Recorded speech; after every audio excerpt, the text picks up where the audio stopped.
Welcome to Chicago. SportstownChicago.com. O'Hare. Broadcasting live from Sportstown, Chicago. Broadcast home for your Windy City Bulls and Chicago Dogs. We're in a league of our own. Now, here's your SportstownChicago.com update. It is 6:10. I'm Andrew DeBrooker with your SportstownChicago.com update, powered by the Illinois Media School. If interested in a career in media, go to BeOnAir.com. Chicago White Sox lost to the Milwaukee Brewers 14-2 today, with the only offense by the team coming from new signing Munetaka Murakami and Chase Mydra. Chicago Cubs started the season roughly at home, losing 10-4 with Michael Busch and newly extended PCA both recording 2 or more hits. Bulls guard Jaden Ivey and Bulls forward Jalen Smith will both miss the remainder of the season with injury, the team announced this morning. Hall of Famer Frank Thomas has filed a lawsuit against the Chicago White Sox over what he alleges is unauthorized use of his likeness on uniforms. The Illinois men's basketball continues their pursuit of a national championship tonight against Houston in the Sweet 16. This has been your SportstownChicago.com update, powered by the Illinois Media School. If interested in a career in media, go to BeOnAir.com.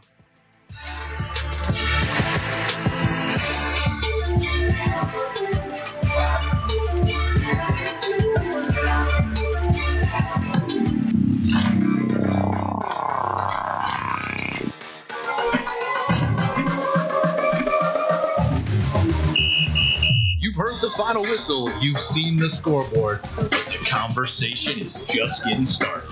Welcome to the fifth quarter, where we break it all down, analyze every play, and give you the perspective that goes beyond the game. You have a timeout. Decide not to use it. Hey, way down top.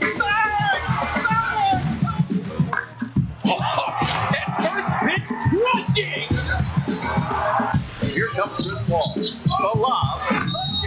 Oh, what a monster jam by DeAndre Jordan. Boise State for the win. They hand it off to Johnson. Boise State.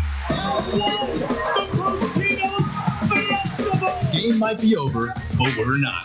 Opinions, hot takes, and everything they didn't say on the broadcast. This is the fifth quarter.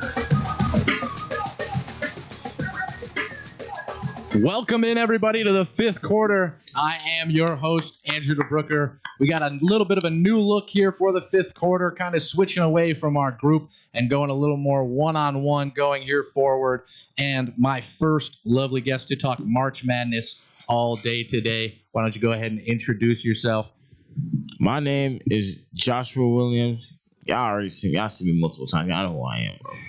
I ain't got to explain myself, bro. Let's do it. Absolutely. And today, Josh, for the first half of this show, we're kind of going to be talking about all the March Madness games going on today. So that includes Texas versus Purdue, Arizona, Arkansas, Iowa, Nebraska. Some are calling that the Corn Bowl, and and Illinois versus Houston. I want to change that name, brother. Oh, man. I'm not the one who goes ahead and names games like this. So right now, currently, Texas is playing Purdue. I know that I personally am not a huge Purdue guy. I talked about it on Blow the Whistle, where I'd be surprised if they made it out of this round. I think Texas is too complete a team, and just feel that realistically, I wouldn't consider them a Cinderella, considering they were ranked top 10 at one point during this season, and kind of just slid more down. And it seems that they've gotten comfortable in this last few sort of games here in March Madness. What do you think you've seen from these two teams over the course of March Madness so far? I've seen Braden Smith absolutely just dissect defenses with his playmaking. I've watched Texas. Yeah, they're not a Cinderella, but I've watched them from their win against NC State with the buzzer beater, kind of a buzzer beater, to them just going out of the way, beating BYU by by good margin. Obviously, AJ had his way, but they held everybody else to average games to help them get the win. Then they play Gonzaga, upset at Gonzaga, and then now they're going up against a Purdue team who, quite frankly, is not as good as past Purdue teams. And I think Texas could get it done, but I'm going to have to stick with Purdue, all for the simple fact that I think if Braden Smith continues the trajectory he's been on and playmaking, he can find anybody and get anybody open. I got Purdue, but I would love nothing more than to see Purdue lose and see Texas as the 11th seed make it all the way to the Elite Eight. It'd be a pretty typical Big Ten thing For sure. to show out during the regular season and not fail. produce during March Madness. Fail. And you said something kind of interesting that I wanted to talk about, where it's Braden Smith will find anybody on the court. My problem with Purdue, unless it's Kaufman-Renn, I don't trust who the ball is landing with. I get it. I have a real tough time with the filling out of that team, and I feel like that's why I trust this Texas team more. I feel like they're deeper from top to bottom. Maybe they don't necessarily have the level of star power as a Braden Smith or as a Kaufman-Renn, but I still think that when it comes to March Madness like this, it runs through guards, and realistically, if Braden Smith can find his shot, it's going to be very hard for anything to come of the Texas Longhorns after this game. Okay. I don't disagree with what you're saying. I just feel like there's something like I don't know.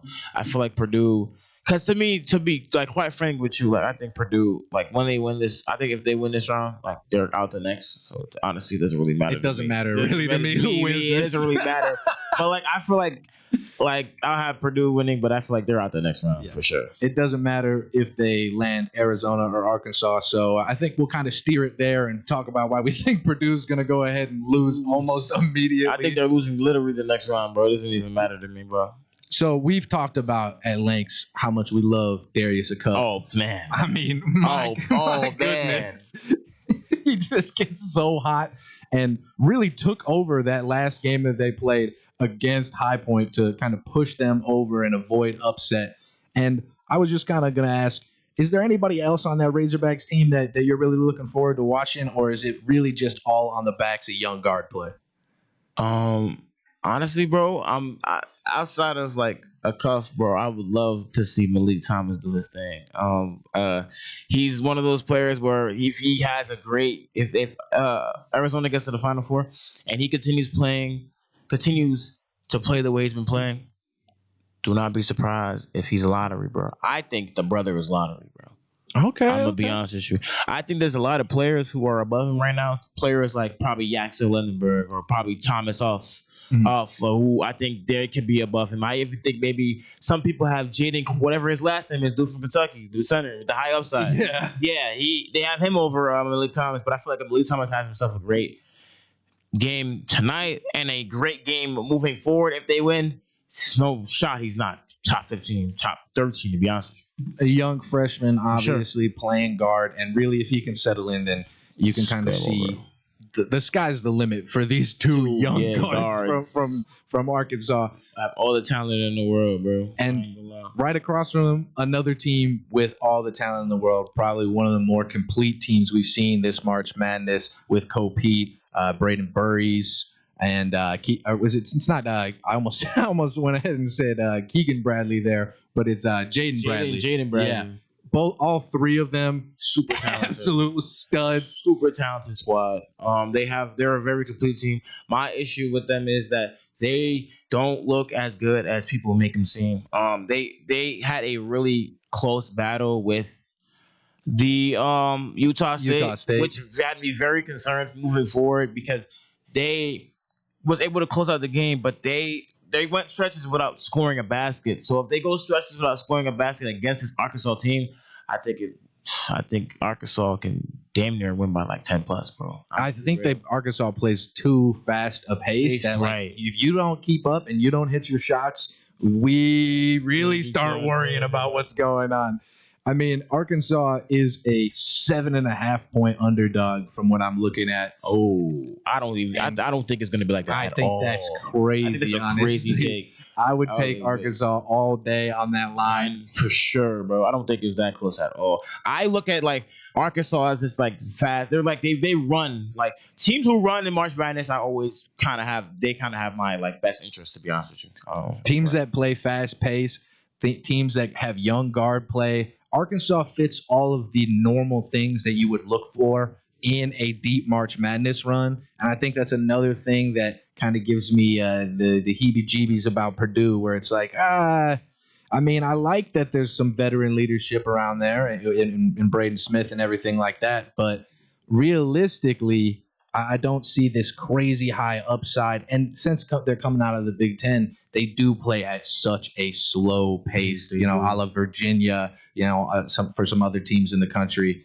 And we're seeing it right now, honestly. I know you can't see it, but Texas has gone on an 8-2 run against Purdue in the last sort of 3 minutes here. Oh, brother. And so they're up by 3 only, but Purdue already showing kind of their struggles in terms of... They don't of... go on runs. No. But they do keep the game extremely close, which is kind of why, Yeah. I don't know. I just feel like... I don't know. Texas can win, bro. I'm never going to say that Texas can't win. Mm-hmm. I feel like Purdue just... Something's different about Purdue this year. I'll be real. Yeah, and I kind of heard that in the past couple of years, but it just doesn't end well. As an avid Big Ten watcher, like I always kind of go into March Madness with like I don't know, like is this team going to go that far? Most of the time they flame out big, and the SEC teams are the ones that really push on into the later sort of rounds. Right. But kind of talking on the Big Ten, I this year has really, shoved it in my face. Like, hey, the Big Ten plays good ball because Iowa upsetting Florida, going ahead and going to play Nebraska. That was so it just shows me why Florida just did. I don't understand why Florida ran that full court. Well, they can run full court. Don't get me wrong, full court is important, but they ran full court so horrible that it just I see why they lost. They not only did they just forget to get back on they put it was 5 people on that court, and everyone was above the other half court 3-point line. Everyone was above. Nobody was back. They ran like a. I don't even know how to explain it. Like, how do you run a 2-3 full court zone? 2-3 full court zone. That is what it looked like. It looked like a 2-3 full court zone. You're supposed to have at least one person back, let alone 2. They had nobody back, which left him open for 3. They just left him open for 3. He was able to take a dribble and step back to the 3-point line because he was in the mid range and hit a 3. That tells you that they had no one back there, not even one person. That's on Florida. That's all on Florida. And then in the play they did. Xavier Lee, I like Xavier Lee. He can hoop. He got by. He got downhill, made the pass. And then the brother caught the ball, and then he dropped the ball. And he went to go grab the ball, and they realized the time was clocked, so he put his head down like this. I don't know. I don't know, man. I just feel like we don't care, bro. Like, you know what I'm saying? Like, you just don't care. Yeah, and when you don't care in March Madness, it's easy for teams to go ahead and exploit those weaknesses. I could not believe how open he got. He was so final play, bro. Like, I don't understand how do you let this happen, bro? Like, this will be the 3rd time that they faced off. Nebraska took 1 and Iowa took 1. Right, so it's an even playing field. But I got Nebraska, man. I ain't gonna lie, I got Nebraska. They have much better offense in my eyes. They both can play defense, but I feel like the offensive standpoint of Nebraska can get them over the hump. So I got Nebraska. Yeah, Nebraska is 1.5 point favorites, which I mean I understand it. It's kind of the rubber match between the 2 teams, for this 3rd upcoming matchup here. But I cannot believe how good Sam Hoiberg is. Oh yeah, he's absolutely a bucket and he's tiny. Absolutely, he's quick. He's a very very talented guard. He's kind of if he gets open, sky's the limit, bro. I ain't gonna lie. He had a key tip in for the Cornhuskers recently in their last matchup, and I just can't believe the amount of heart that this kid plays with. I mean, he's averaging 10, 5, and 4, and honestly, for his size, it's beyond impressive what I'm seeing from him. Right. And then Bryce Sanford is just shooting the lights out. It's almost 50% he's shooting in the last 10 games. He's averaging 20 points, 5 rebounds, just absolutely crushing it for the Cornhuskers. And I really think that offense that has been consistent will be there against Iowa. I don't disagree. I like Iowa though. I do think what's his name, Bryce Bennett. Bennett Sturts. No, Bennett Sturts. Yeah, he's a very talented guard. I just feel like Iowa, man. They're just this. They are a team of matchup. They can match up with damn near any team. So I feel like they just gotta. It's really just how it's like a like a. It's how they play, bro. It's pretty much how they play. Because I feel like matchup wise, they can match up with any team. They can match up with Michigan for real. I ain't gonna lie to you, bro. That's how good they are matchup wise defensively. But like I feel like it's just if they don't score, it's gonna be a bad night, bro. Like Yeah. but These slow-paced teams, like very slow players. That's why Virginia lost to Tennessee, and I'm so glad I had that. Like I called it. Like I was like, yeah, they're not winning, and they just lost. So. yeah, when you have two Big Ten teams play against each other, it really is just a fight of haymakers and elbows and playing slow through the paint, like not having these young talented guards. I think of like Ohio State. Ohio State had Royal, and then like 4-year Bruce Thornton. Purdue kind of Kaufman-Wren, and then 4-year Braden Smith. A lot of these Big Ten teams tend to be a little older and play that like slower style. So I think when Iowa matches up with Nebraska, it's going to be very interesting to see who can actually operate their offense at a better pace, because you're not going to try to outrun, either team's not going to try to outrun one another. Right. You guys are going to be playing at the same pace. You've seen these guys before. You've game planned for them. And I really think that coaching is going to be a huge side. And with both teams trying to make, their the Elite Eight, and Nebraska trying to make Elite Eight for the first time ever, I feel like there's going to be some real fire lit in the Cornhuskers. And realistically, I mean, they're averaging like 70 points a game right now, and holding opponents to about 63. So I think with that slow pace that they kind of push, it will be honestly really, really close, depending on how Bennett can really shoot the lights out for Iowa. I'm watching this game right now, and man, this moving slow, bro. It's moving crazy slow right now. But like, yeah, I like it. Yeah, it's just the Wi-Fi is moving crazy slow. it's like in slow motion, but I get it. And now it's like commercials. It gives it more of like a sporty, like a intense feel. Bro, it's like a slow, like I'm watching slow motion commercials right now. That's what I'm watching. Yeah, you're watching Big Ten basketball. That's why it feels so slow. You maybe you haven't tuned in in a while. It seems like these boys are moving in slow motion. Bro, I'm not tuned in at all. Actually, to be honest with you, I don't watch. Only Big Ten team I've watched consistently is definitely Illinois. I've watched Illinois because they can hoop. Them brothers can. And yet you still don't believe in them enough versus Houston. So we'll kind of move into that game. Houston is minus 2.5 point favorites. They're 2.5 for Houston. I mean, that's what's up. That's gonna be a really close game. I just hope Illinois better come off striking, because if they don't, it's gonna go downhill from there. Yeah, we kind of talked about it off the show earlier, how my belief realistically from Illinois stems from what I really got to see from them in the VCU game. They led pretty decently. I believe it was by 12 or 13, and then had the lead cut down to 5, had the lead cut down to 3, and then you blink, and Illinois is up 22. Them brothers got hot. Like, I ain't gonna lie, very quick. That's kind of the reason why I understand why people are telling. Because I can understand people's like thought process and stuff like that. But like some people's thought process and stuff like that. But in terms of everything that goes on and stuff, and basketball, when I watch basketball, like, and I watch March Madness, like March Madness is a game of runs. So like whenever a team like when I saw Illinois go on a run, I'm like, oh, they're dangerous. But then I see them slump. And I see them.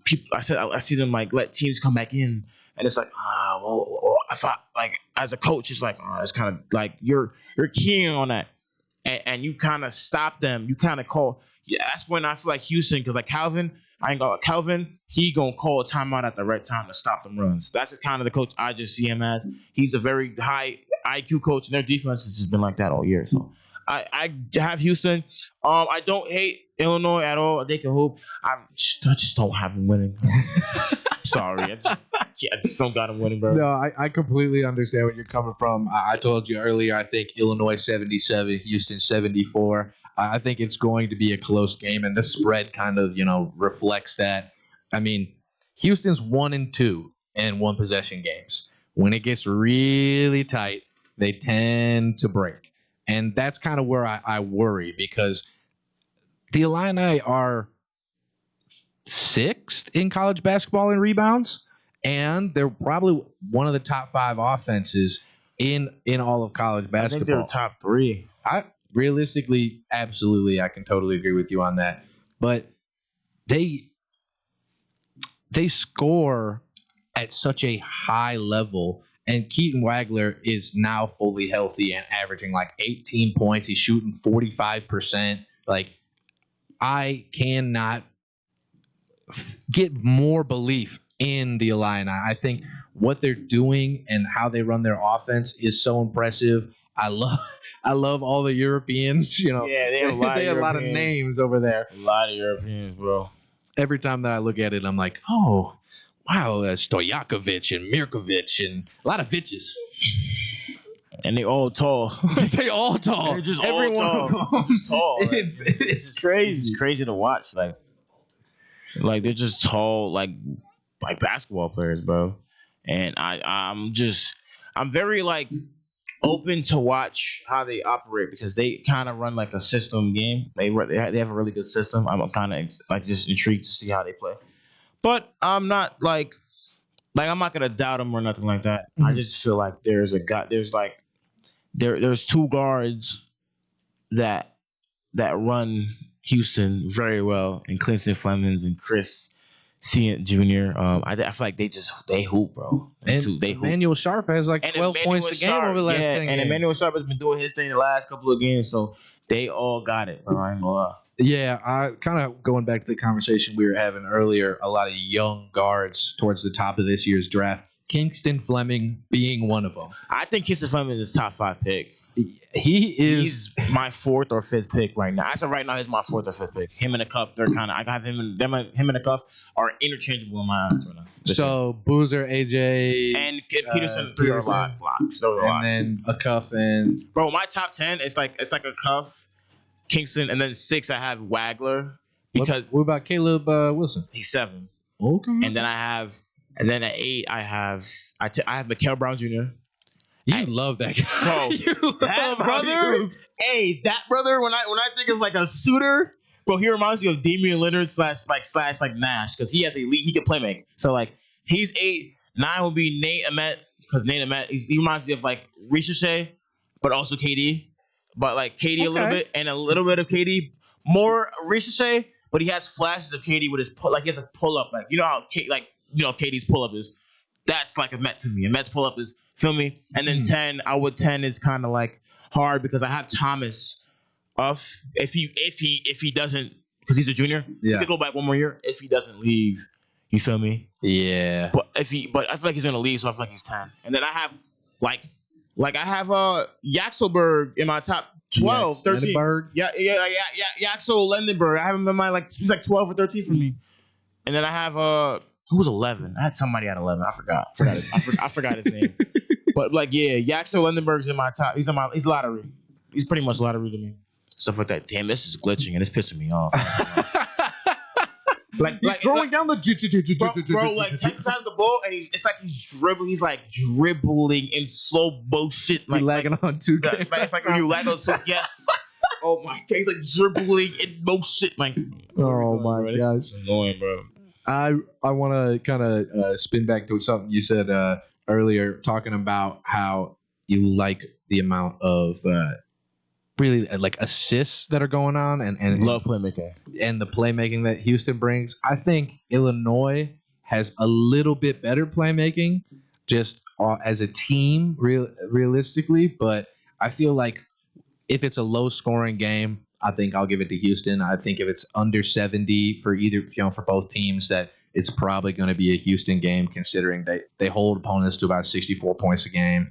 They play defense. They're one of the best defense in the country. But I mean, Illinois averages 86. So right. So if they get hot, everything I'm saying don't matter. Yeah, I feel like if Illinois gets hot, then everything I say don't matter. If they get hot and they win, they're going to the Final Four, because whoever wins between Illinois and Houston is going to the Final Four. I don't have Iowa and Nebraska is just to say, all right, you win. Here you go. You're facing Illinois or you're facing Houston. You're gonna lose. That's kind of how I look at it. Do you think if we get a let's say Nebraska, Illinois. Do you think that is kind of what we were talking about earlier, where it's like this is going to be Big Ten level of pace, it's going to be slow, and there's a chance that if Illinois, finally goes cold there, that Nebraska can get to the Final Four. Nebraska Absolutely. can get to the four. They have a slow game. I just like their scoring. I don't know. They have a system. Illinois they have like the best system in terms of like scoring like basketball. It's like their screen, their action plays. They just run really good like schemes, and it's you can't score. They can't stop them. So I like the team though. I like them. I ain't gonna lie.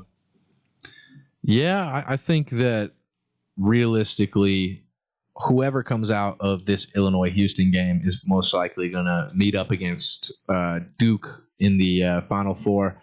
But kind of checking back into the games going on right now, Nebraska's already up 10 on Iowa within the first couple minutes. Man. And I'm not even surprised. I told you if them boys get hot, like it's scary, bro. Yeah. It gets scary. Yeah, and Purdue's clawed all the way back. They're kind of bullying Texas in the paint right now. 12 points for Purdue in the paint and 6 points for Texas in the paint. It's kind of using Kaufman, Wren, and their size against Texas. Would like to see some more from Braden Smith, honestly, so far from what I've seen. But I would like them to just slow down, get their shots, make sure that everything's going to go all correctly for them, and really try to slow Texas down. Because if you start running the floor with Texas, we're going to have problems. And kind of right as I say that, a little putback dunk from Texas to bring it even closer. So I guess I kind of want to go to overall real quick here on a little March Madness. Who are one of these teams that we kind of talked about in the past that you'd be kind of shocked if they go ahead and make that push for the Final Four or the national championship run? I'll be real shocked if Tennessee get it. Ooh! If Tennessee makes a Final Four, I'll be real shocked. They have the talent to, but I just feel like Iowa State has been playing so good without Joshua Jefferson that they could continue to play it good enough to, like, obviously, I ain't gonna lie. Like, Michigan, I think Michigan is, like, we can get to that. I think Michigan is killing Alabama. So, and little teaser. Like little teaser, bro. But, like whoever wins between Iowa State and Tennessee, right? I think Tennessee, if Tennessee wins, they're like, God has to like put like magical powers in their soul for them to get past Michigan. I'm so sorry. It has to and be a then miracle. Iowa State been playing so good without Joshua Jefferson that I feel like they can win one more. But then they're going up against Michigan. They're not winning without Joshua Jefferson. Even with Josh Jefferson, I don't even think they're winning with them. I ain't gonna lie. That's how good Michigan is. So that's pretty amazing. Honestly, the one that would be most surprised if they make it all that far would be Purdue. Okay. I've been a little bit of a hater so far this tournament on Purdue. Do you hate every Big Ten team outside Illinois? No. Oh, because that's exactly what Ernie was like. Ernie hates every team outside of the. I think Michigan's a big national title contender. Oh, yeah, absolutely. I think Illinois is a national title contender. I realistically think that if Illinois runs into Iowa and Nebraska, that it could be a little closer than we could think. And if Duke can't take care of Michigan State, kind of how we'll talk about in the next segment here, then you might end up Big Ten matchup. And those matchups get way too scrappy for you to get comfortable. And really, any of those teams can find their way to beating out one another. I think we've seen it all season long. How many Big Ten teams are there? There's Illinois, there's Iowa, Illinois, Nebraska, Iowa, Purdue, and then Michigan State, Michigan. Yeah, so 6. 6 of the 16 teams are Big Ten, and then there's two Big 12 because it's Arizona and Houston. That's it, right? Yeah, and then there's two. There's there's two Big East and St. John's and UConn, and then there's just one SEC. Yeah, with the an SEC matchup. What are we doing? All right. Okay. When we come back, we're going to talk more about these next round of matchups. That'll be St. John, Duke, Alabama, Michigan, Michigan State, and UConn, and Tennessee and Iowa State here on the fifth quarter. Thank you so much for tuning in for this new format that we got going here, and I can't wait to talk St. John's with Josh here. I know he gets real fired up when we start talking St. John's basketball. Chicago sports for sure. SportsTownChicago.com. It's the summer of coffee at Dunkin' Donuts. To reach peak summer mode, you need your summer coffee. Like a smooth, new s'mores frozen Dunkin' coffee, a refreshing butter pecan iced coffee, or a sweet coconut cream by cold brew. What could be better than an iced or frozen coffee on a hot summer day? Nothing. Dunkin' Donuts has all your favorite flavors this summer. So come enjoy the summer of coffee and keep cool out there, kids. America runs on Dunkin'. Price and participation may vary. Limited time offer. When car dealers fight for your business, you win. AutoJudo.com makes car buying fun by letting dealers compete for your business life. Real-time Auto Judo fights are the fast and easy new way to get multiple dealers' best offer on any car you want. It's free and anonymous. Only the dealer you select as the winner of your Auto Judo fight receives your contact info. You're never obligated to buy, so test drive your best deals now at AutoJudo.com. Dealers fight, you say, Yo, check it out. We got the finest pizza in all the land. Italian Fiesta is on deck, and I'm telling you, it's a hit. These pies don't miss. No matter what time you get the munchies. Pepperoni, extra cheese, turkey Italian sausage, they got all the toppings. Italian Fiesta delivers until midnight during the week and 1 a.m. on the weekends. Plus, you can use your Uber Eats or Grubhub if you got the app. And if you ain't rocking with the pizza that night, try one of their sandwiches or pasta. And they have plenty of side dishes, just like me, if you know what I mean. Hop online and go to ItalianFiesta.com or call 773-684-2222. Piece of pizza, that is. There's only one place to watch your favorite sports team and have mouth-watering pizza. Come on down to Moretti's Pizzeria, where you can get a pizza for half the price every Tuesday. Try out our delicious varieties of pizza, sandwiches, and much more. I don't know about you, but a gooey mac and cheese pizza with a size of cheesy mozzarella sticks and watching sports sounds like paradise to me. Stop by at one of our 12 locations near you. We're open 7 days a week, anywhere from 10:30 a.m. to midnight. Visit our website, Moretti'sRestaurants.com, for delivery, catering, and even private parties. Moretti's, we bring the fun. Did you know that Club New in Aurora is the ultimate entertainment complex? Monday nights, it's free football and darts in the sports bar. Tuesday night is league night. Join the pool and darts team. Wednesday night is ladies' night at Club New. All the ladies get in free. Gentlemen pay a $5 night. Low price drinks, retro music, and an awesome buffet. Friday and Saturday night, it's the hottest dance club in the suburbs. Club New Nightclub and Sports Bar is located at 2121 New York Street in Aurora. You've tried the it places, but they leave you hungry with an empty wallet. That's where Gretel comes in. They got what you really want.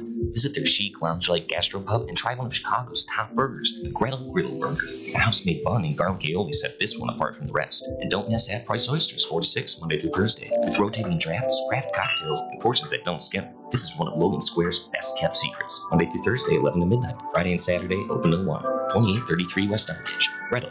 Let's make this a night. Visit GretelChicago.com for menu and more.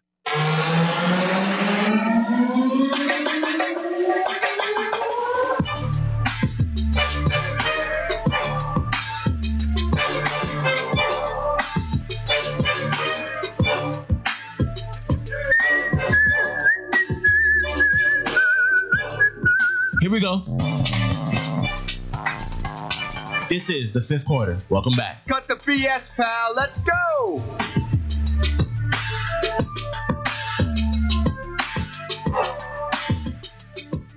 Welcome back, everybody, to the fifth quarter. I am your host, Andrew DeBrooker, and we are talking March Madness this entire time here. During the first half, talking about the games that are going on right now, but we're going to move into this later slate of games going on tomorrow, and kind of teased it a little bit at the start, at the end of the last segment, talking about St. John's and talking about Duke, knowing that my co-host here is going to get a little fired up when we start mentioning the Johnnies. And so I guess I'll just leave it over to you. Man, listen, man. I know what's his name is back healthy. I can't pronounce his name because sadly his name is too hard for me to pronounce. I just know he's African though. Shout out to you. I ain't gonna lie. Some of those names be getting you, man. They get me. I can't pronounce it, but I ain't gonna lie to you though. Like, if I'm being like genuinely honest, man, like I'm a little scared, man, because he's back there. But then again, bro, I know what we can do, man. We have the best full court defense in all of college basketball. Yeah, because I was there with Rick Pitino sitting down telling him to run that full court against Kansas, and it worked. Because He said, I dreamt about it last night. Darren Peterson looked average. He looked average against us, even though he had like 21, but he still looked average. I ain't gonna lie. He could have had way more, but we had him in a box. I ain't gonna lie. Not a 30-piece. So not a 30-piece shot. I'm like, you're right. We did okay. But he scores 33, and he's like, my goodness. My goodness. Oh, yes. He won. He didn't even win either. Because Robert Wright thinks he's the number one option. Remember, that's a different discussion. Though. Hey, Robert Wright. Oh, my God. Yo, Robert Wright the third. You're probably not watching this. But if you're watching this, bro, pass the ball, man. You're not the number one option. That pissed off my bracket. Was going to be... My bracket would have been perfect the first day if it wasn't for that.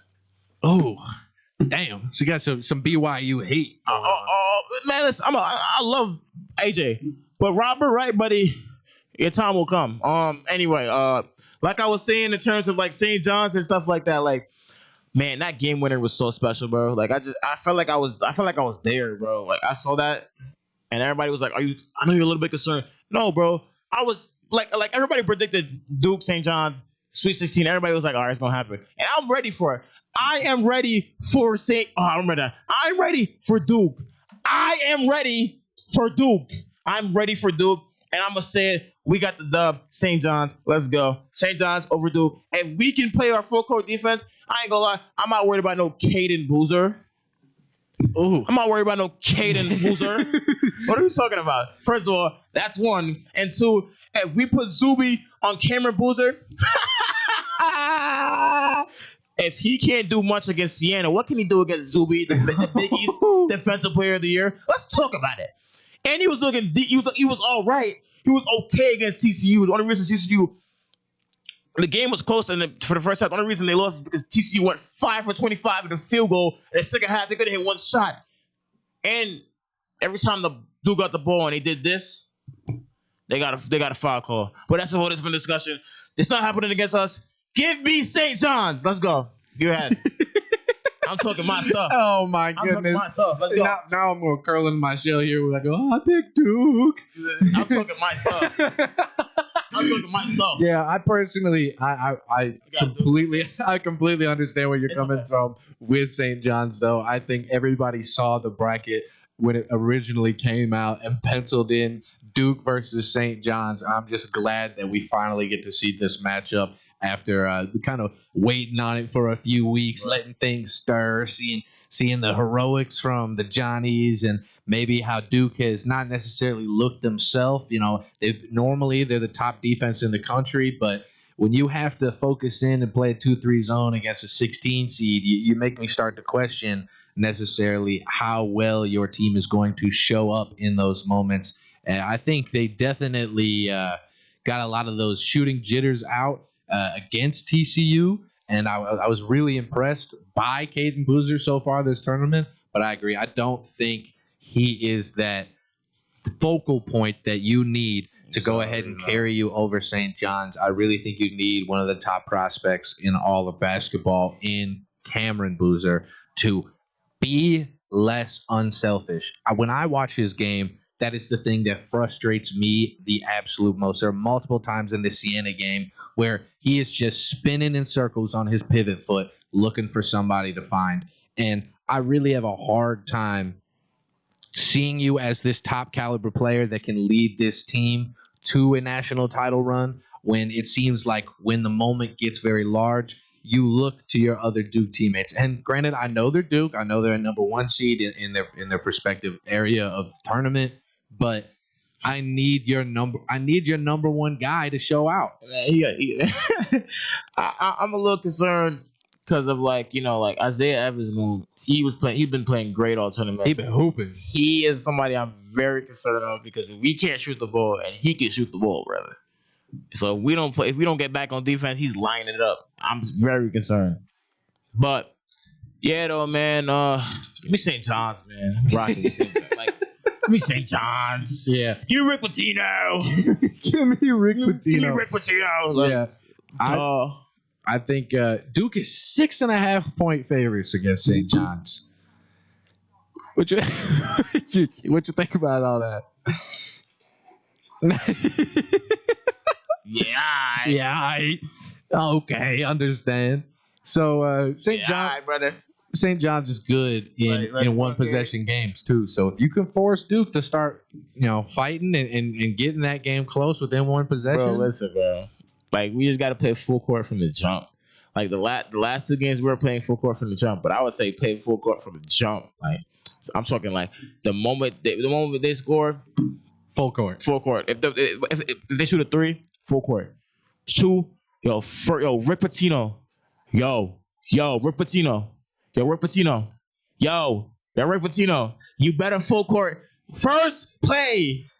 Please, I need this. First bro. play. I need this. Well, we haven't made the Final Four since '85, bro. Dang. And that was Chris Mullin. Ooh. You could pull out some old names right now. Bro, I know. I'm a St. John's fan, bro. So, like, shout out Chris Mullin. Last time we were, not semi good, but like good enough to make the Final Four. And now we have a shot to make the Final Four because if you bring up Michigan, well, who's playing today? It's today is. Wait, no. This is the second half, right? Yeah. We're doing. Oh, this is the second half. Games are going tomorrow, so that's. Alabama. So is it Michigan State and UConn is tomorrow? Yeah. Oh, so yeah. Speaking of that, if UConn was, we're smacking UConn too. I hate UConn. But I got Michigan State. I completely agree with you. Although I do have this fear of constantly looking down on UConn. I have, I've not given them the respect they've deserved realistically all tournament. I think in my own bracket, I had UCLA, upsetting them, and that game got rough quickly. Yes, bro. I had UCLA beating them. I did have UCLA beating them, and they ended up like winning, and I was just like, what are we doing, bro? And then UConn just shoots the 3 ball so well. Yeah, they can shoot, bro. They make like 8 threes a game. And Michigan State, I just feel like they don't cover the 3 ball as well. They're averaging letting up almost 9 a game from 3. And I just have a tough time kind of processing how Michigan State's going to win. I think it's going to take a lot from Jeremy Fears and Cohen Carr. I could get real crazy with where I'd put him in the all-time dunkers of a basketball list. Because he rocks the rim. Every time that he throws it down, it feels like he's trying to, Shaq take the entire basket down and break the supports on it. Oh man, I love Cohen Carr, bro. Michigan just moves with such a quick pace. They run, and I think that's kind of why I got Michigan State. I feel like they run better than UConn does. They don't shoot the 3 ball as good as UConn, but they do get out there and make the ball and make some moves. So I do got Michigan State. And Tom Izzo hasn't been in the Elite Eight since I can't. When was the last time he was in the Elite Eight? I don't remember. Michigan State? Yeah, the Elite Eight. I can't. All right, it's been a little minute. I don't know. What? Draymond Green? Draymond Green? Jaren Jackson Jr.? Yeah, I think Jaren Jackson Jr. Jaren Jackson. Yeah, because I remember they beat like Duke up it was like 2019 or something like that to upset me. And I was like, yeah. So it's still been like 7, 8 years since they So I feel like it's due. And plus UConn been to UConn won back to back 23-24. So I feel like Michigan State about to get back at what they've been doing. So yeah. Yeah, I think with what Michigan State does, averaging almost 80 points a game, I really feel like they have the recipe to beat UConn, but you have to guard the 3. You cannot allow this UConn team to settle in. I mean, they're 3rd in the Big East in rebounds. They average like 34 rebounds. So you got to be really worried. Terrace Reed Jr., oh my gosh, just eats up the boards. He's averaging like 9 rebounds a game, and they are so good at those second chance points. They scare me realistically. I'm not gonna lie, because all bracket season I've gone, oh man, No, I don't really believe in UConn. You know, they're not the powerhouse that we've seen in the past. They're, you know, not necessarily as big and as strong as they used to be. Not all that crazy star power, nor towards the top of the lineup that they've had in years past. Like, I don't think they have a single player averaging more than 15. They kind of have like 4 or 5 guys that are averaging more than 10. So I like that they have options. I just worry when it comes down to what I believe is going to be a close game that maybe you don't necessarily have that big shot taker that can go ahead and make sure that he gets the ball at a constant. I know that Michigan State does. I mean, if you need a game winner, get the ball to Jeremy Fears. In my personal opinion, Jeremy Fears is a bucket, bro. I love it. I love him. He can hoop, bro. I love his style of play. I'm glad he's kind of gotten over everything that was going on earlier this year too, because he was kind of acting a fool earlier this season. I'm not gonna lie, bro. They from Chicago, bro. that boy Jeremiah Fears. You can see how he operate in, bro. You can see how he operate in like the NBA, bro. Like especially the fight with Lou Dort, like like that. Like you can tell they from the rack, bro. They from the rack, bro. They from the rack. Like, you can tell, bro, and the way they operate, bro. So. I can't knock them. No, absolutely. UConn's 1.5 point favorites against Michigan. I guess. Yeah, I think it's going to be a close game. I think that's pretty tight.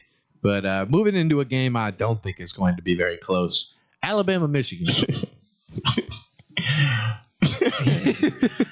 Oh, brother. These guys stink. Like they not. I ain't gonna lie, it's over with. Like, oh man. Like I saw somebody say that like Alabama is lethal from 3, which I agree with. But man, Michigan is lethal from everywhere. On that court, man. It's not gonna be good, bro. It's looking really bad. Like it's gonna look really bad. Like I'm tweaking because LeBron, right? I ain't gonna lie. He's a lottery to me too. I think LeBron's a lottery. Oh, he's a lottery. Who? What'd you say? You know what I'm talking about? The guard from Alabama. What's his name? LeBaron? LeBaron? Yeah, LeBaron. LeBaron, Philip, what is it? LeBaron Philon. Philon Jr.? Yeah, he's going to be a lottery. Shout out Adam, our lovely producer. Our lovely, and he's an Alabama guy, so and him himself doesn't have, he does not have Alabama winning, by the way. So that's how you know that it's over with. He's gonna come in on Tuesday too and be like, "Yeah, you see Alabama." Like if like everybody did not pick Michigan to win. Like if Alabama wins, like he's gonna be like, "Yo, what I tell y'all? I've been believing him the whole time. I know ball." Yeah, it's just going to be. It's going to be something for him to fall back on. I really have a tough time believing in Alabama, though. I mean, if the game is if the game is decided by less than 10 points, Michigan's 26-0 this season. So even if Alabama makes it close, I have a hard time believing that they're going to go ahead and really shoot the lights out better than Michigan. I wish I could just see Adam right now, like on the side. Like I wish I could see him just raging right now, man.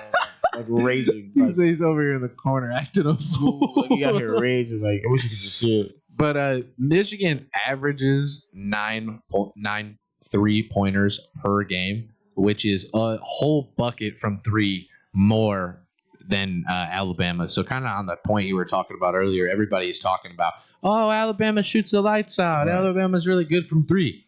Michigan, better from 3. So it's really hard when a team kind of the team game plan seems to be 3-pointers and the other team shoots better than you. You do not want to get in a shootout with this Michigan Wolverine team. I mean, they average like 80 points a game, but realistically, I mean, they're so efficient. I think that's what impresses me most about Michigan. At the beginning of the season, there was a lot of talk about them kind of looking like a bottom tier, NBA team with how quickly and how well they were moving. But I think a big part of that is efficiency. Michigan as a team shoots over 50% from the field. That's outrageous. How are you supposed to stop a team that's making 1 out of 2 buckets? it just seems like they have everything. I mean, kind of as you mentioned, Yaxel Lendenberg earlier. I mean, he. Sorry, I had to giggle because my brother just texted me Alabama's best players out due to a drug bust. Remember that? Aiden Holloway. You talking about Biz? Yeah, bro, I love Aiden Holloway. He hoop. He can hoop. He a bucket. He can hoop. Yeah, and I just think that's another reason that Alabama may not have enough. Yaxel Lendenberg averaging 15 and 7 for the Wolverines, and Ade Mara averaging 14 and 6 over the last 10.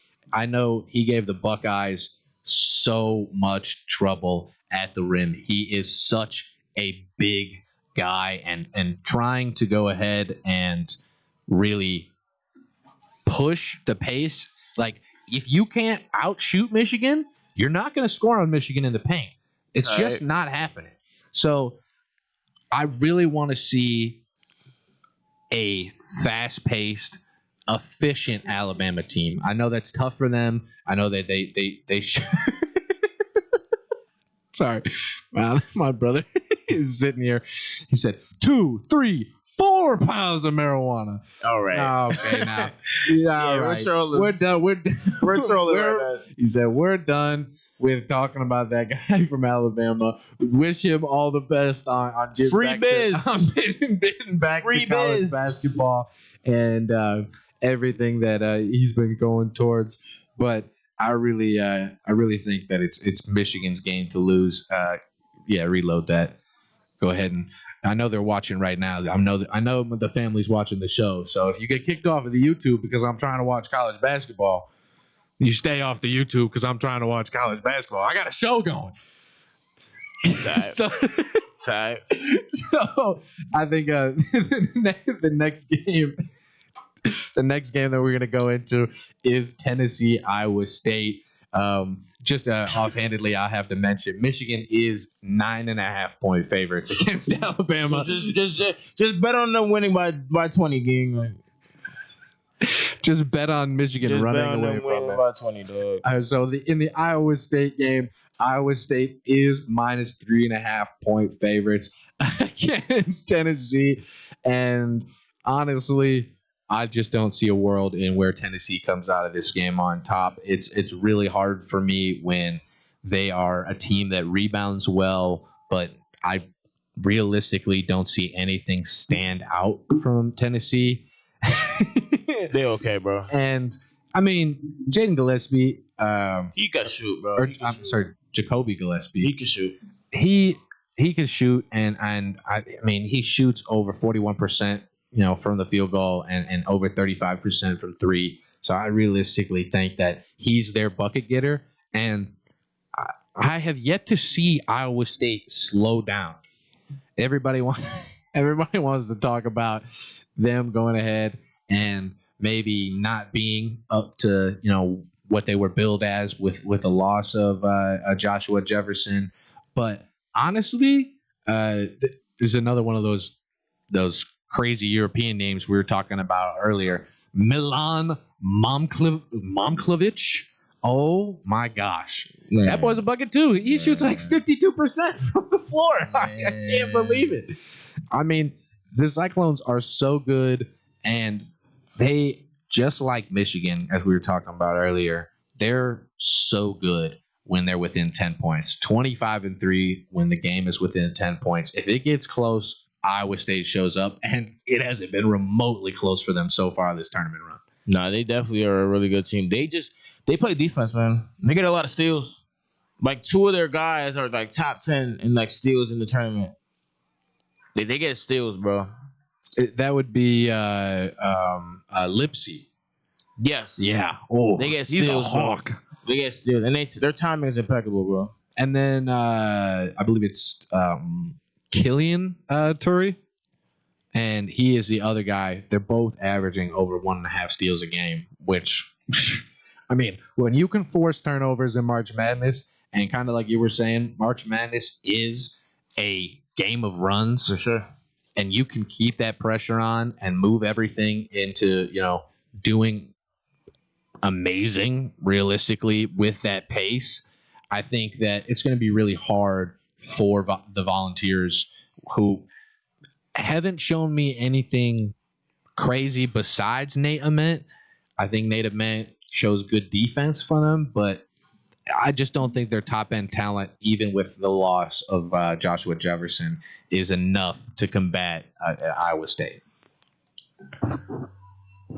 Yeah, I agree. Yeah, I was yawning. I agree though for sure. Like I was think, boring you. No, brother, he was not boring me. It was just I heard Tennessee and I got bored. That's what I heard Tennessee and got bored. But you feel me? Yeah, Iowa's gonna rock their world, man. I ain't gonna lie. So out of the teams that we just kind of mentioned over this last segment, St. John's, Duke, Alabama, Michigan, Michigan State, UConn, Tennessee, Iowa State, which one of those do you think has the best chance to shock everybody and kind of move on into the late stages of March Madness here, those semifinals, those Final Fours, maybe a championship run? I think a team that can shock a lot of people is Arkansas, man. We didn't say Arkansas, but I said out of those 8 teams, I would say St. John's, bro.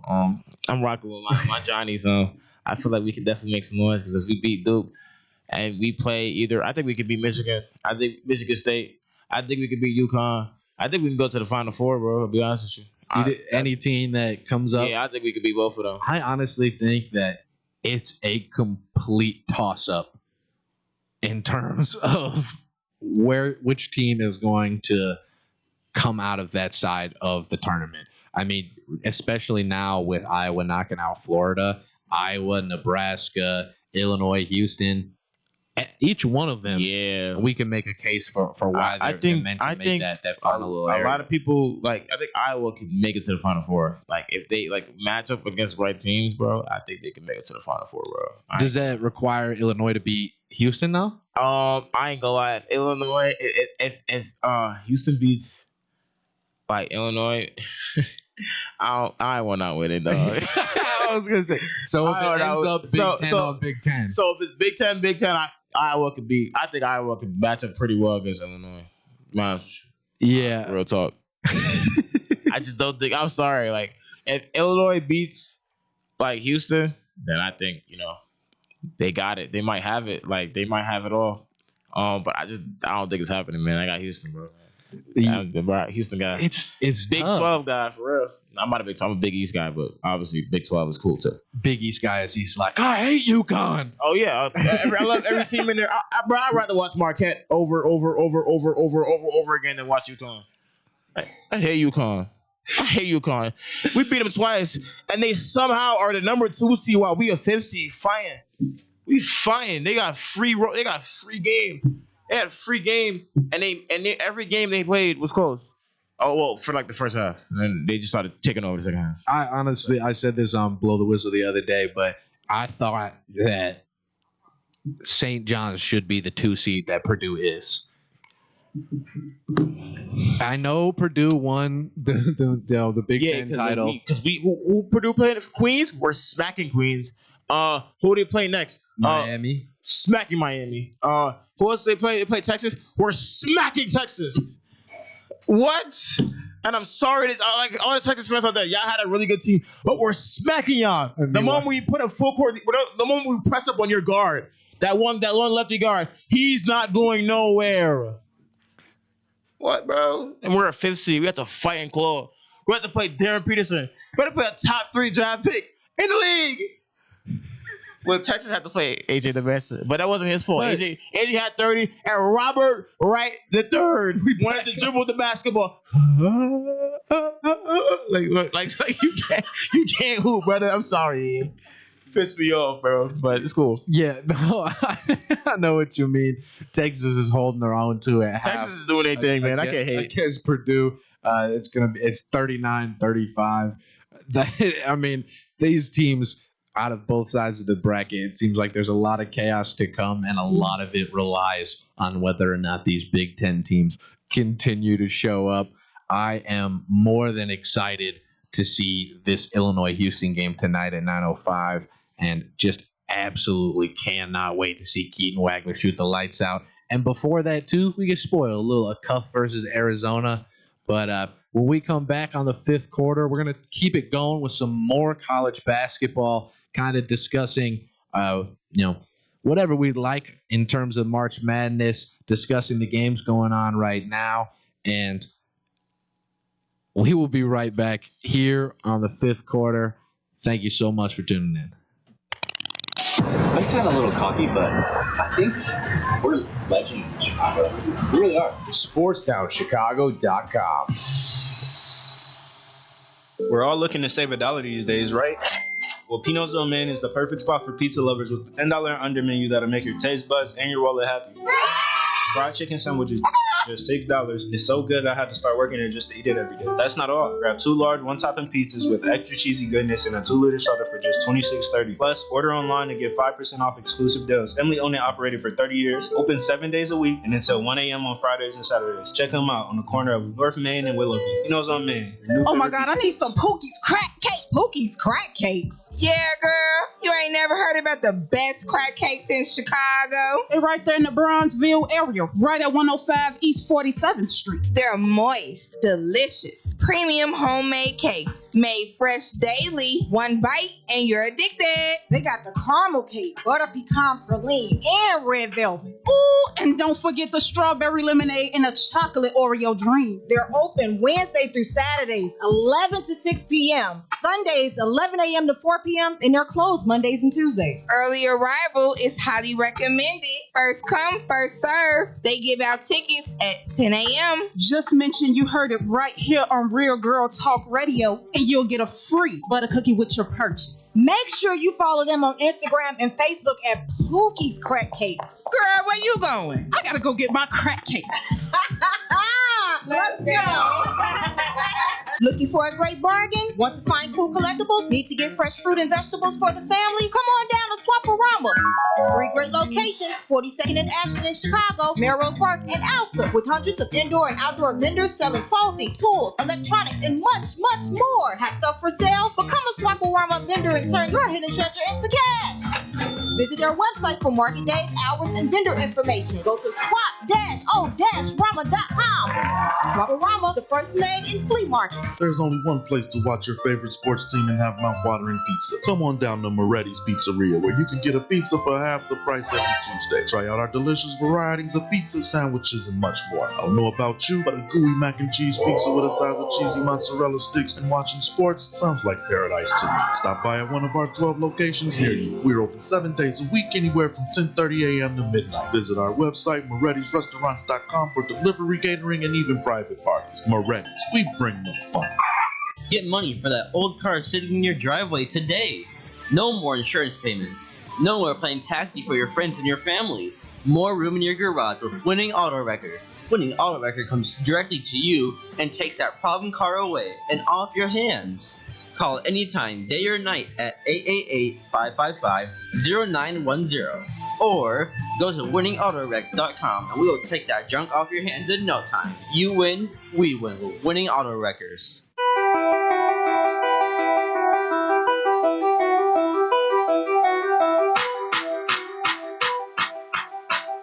Well, it seems like 4 quarters of action just isn't enough because, ladies and gentlemen, we are back on the 5th quarter with your host, Andrew DeBrooker. Man, Dino, sleep crap, Dino, locked up, get friends out there that.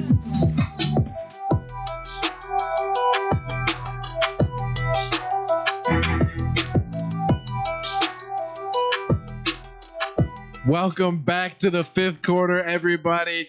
Thank you so much for tuning in on this new format of the show we have going. We have been talking March Madness all day here, and thank you so much that wonderful sweeper made by Esteban. I appreciate it so much. I can't express how thankful I am for you guys putting in the work with me today to kind of swing this show into a new direction, and how well it is going so far. And so I'm very thankful, and so I'm very appreciative. Thank you so much. But and they're dancing over there. And with me right now is my guy Josh. And thank you so much for being here, Josh. I appreciate your basketball knowledge as always. And we're going to talk about some March Madness Cinderella because I'm afraid they may be dead. And so I'm gonna. We ain't lying, boy. 2025, all number one seeds made it. 2024, outside of what? Outside of Florida, like what you mean? Outside of Florida, we're close to having 1-1-1 again. Basically, yeah. And if it's Houston and it's 1-1-2, is it really any better? Houston really a one game. Houston should have been one instead of Florida, but it's whatever. Yeah, it's whatever, bro. So, and it's 2020. Yeah, this year, last year, 2024. I mean, do you count Creighton? Like with Creighton had their little run? No, exactly. They were a good team. When I think Cinderella, I think like even a 12 seed, because with the 12-5 matchup, I kind of have a hard time with it. I think like 13, 14, 15, 16 seeds, even one of them winning a game. But now we're 2 years straight with neither a 13 through 16 seed winning their first round matchup, let alone pushing into March Madness. I know High Point, we saw them take down Wisconsin in the first round. Very happy to see that. Yeah, that was awesome. Pick that in my bracket. And honestly, the more I learn about High Point, the more I'm like, man, I might have had to go to school out in High Point with the campus that they got. It is unbelievable the amount of things that they provide for those students. So shout outs to them. But we're going to be discussing kind of some old Cinderella runs that we are going to look on fondly, I think, in this new era of NIL. Me personally, one that always sits well in my heart. I traveled up to Wisconsin one year to watch basketball with my good buddy Kevin, and we got to watch the magic that was St. Peter's and Doug Etter go ahead and take down Kentucky. Run of the whole time. It's your favorite run? That's my favorite run ever. When they went all the way to the Elite and they lost to UNC, which was they should have beat UNC, and they should have beat Duke. And they should have beat Kansas. No, I'm just playing. But they should have beat UNC though, and then they should have lost to Duke. It should have been a St. Peter's national title. It should have been beat. Nah, it should have been St. Peter's in the Final Four. It should have been St. Peter's versus Duke, and then Paolo fry them. Yeah, and then Paolo, and then Paolo versus that Kansas team, and then obviously Kansas won, but it ended up being UNC because Caleb Love. I know this Love Caleb Love. Yeah, Caleb Love is probably one of my top 5 college point guards ever. Chucker. Oh my goodness. My college point guards, he's up there. Him, Trey Burke. I'm always glazed Trey Burke because he went all the way to the 2013 championship, and they didn't count that block. Yes, that block because it was a block. I don't care. Go 10, no right? Go 10. No, bro, it's a block. What are you talking about? Trey Burke should be a champion right now. They're hating. Who was on that Louisville team? I said Montrezl Harrell. Shout out Montrezl Harrell though. Okay, right. Yeah, nobody. No Mikael Brown Jr. over there at that time. Okay, just only Trey Burke. Right. For me, another one that I think Loyola. Yeah, it warms my heart every time I get to see them. And Sister Jean somehow was alive. Yeah, I mean, for that she been everywhere, bro. All of the interviews that they got to do with her talking about, I made one bracket that I show everybody, but realistically, I have a secret bracket that is called my March Madness Cinderella Dream bracket, and I took Loyola all the way to the end, and just seeing how close that team was, and really no stars. I mean, I think that's what I'm gonna miss a lot about March Madness is seeing a guy who's probably gonna be accounting in the next year go ahead and drop buckets in the tournament. I mean, there's nothing more that excites me. Kind of going back to High Point, that High Point win. Keep going, bro. Y'all are giggling up in a storm. I'm trying to focus over here because they're doing like my face with like memes and stuff like that. That's why they're laughing, bro. So I guess, bro. The production team taking screen caps of Josh and taking pictures, making their own memes. It's okay. It's all good, bro. I honestly, we can't talk Cinderella. I know that it's not necessarily Cinderella when with the parameters I kind of laid out earlier, like 13 through 16. But OG Butler with Gordon Hayward. Oh my God! They nearly beat Duke too with that full court. I thought it was going in. I ain't gonna lie. Have you seen the like sports science video on them breaking down like how it hit the backboard and then how it hits the rim and everything, and like the odds that ball didn't stay in is one of the more entertaining things I've watched from like ESPN in a long time. It's like the slow breakdown of like with the science behind how close Gordon Hayward really was to taking that Butler team all the way. And I just think it's going to be really hard in these upcoming seasons of college basketball to get excited about upsets. I get excited for March Madness no matter what because I think it's one of the greatest. I looked down because I knew he was going to take a picture. Like he's a weirdo. He's gonna take pictures of me all day. His what's it called? His gallery is gonna just be me. Come on, gang. Lock it, bro. Our producer's going ahead and messing with Josh. Bro, he going crazy just taking pictures of me, bro.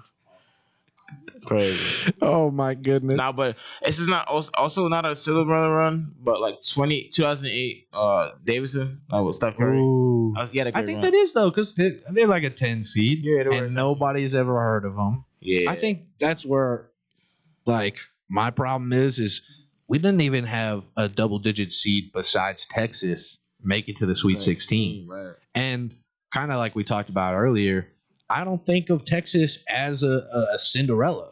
They were ranked top 10 in the country at one point. They just had a bad back half of the year and then didn't necessarily look all that great in the SEC tournament. And now they've turned it on and they've made it all the way to the Sweet 16. But I think if they had kind of performed the way that they should have all year, that there wouldn't really be much of a question on what ranking they would be in March Madness. It certainly wouldn't be an 11 seed. I get it. I think they were a 6 seed. Like if they played how they were the first half of the season and the season, it would have been like a cool 6 seed. Yeah. Cool 5th seed, another 5th seed. They would have been better than Wisconsin, I'll tell you that. Honest with you. They probably could. I think they would have beat High Point if they were in position to play High Point. It would have beat High Point. But obviously Wisconsin lost because Chase Johnson. Oh my gosh, that might be the quickest release I've seen. Oh my god, it's Curry, bro. He hit some shots that remind me of another great March Madness run with Oakland and Jack Golke. That was the same year as the St. Peter's run was it the same years of the St. Peter's run when Jack Golke? Oh, Oakland? Yeah. Was that 23 or 22? I don't remember. I feel like they both beat Kentucky, so I don't think it could be the same year. Yeah. I think it was 23. Yeah, but he had 30-something points. Oh my! Yeah, like he had 10 threes. Yeah, 30 points, 10 threes, basically. And that's the same thing that we're seeing from Johnson. That boy looked like an accountant from the court, boy. Like, like you ever see like somebody who look like an accountant? Yeah. That's Jack right there. They make white man can't jump, and they made it after Jack. Yeah, after Jack, like, oh yeah, Jack, but Jack can shoot. Like, white man can't shoot. No, there's Jack. Yeah, and there's Chase. Oh my goodness, the one that he hit from basically like half court down like 6. That was so good. I could not. Me and Double D were sitting here in the Sports Emphasis room watching that game, and he pulled up from there, and we both of us were like, oh no, like it's one of those where it's like, oh, Denzel Valentine, what are you doing? Like you imagine it's going to end up for the worst, and he just splashes it and turns right around.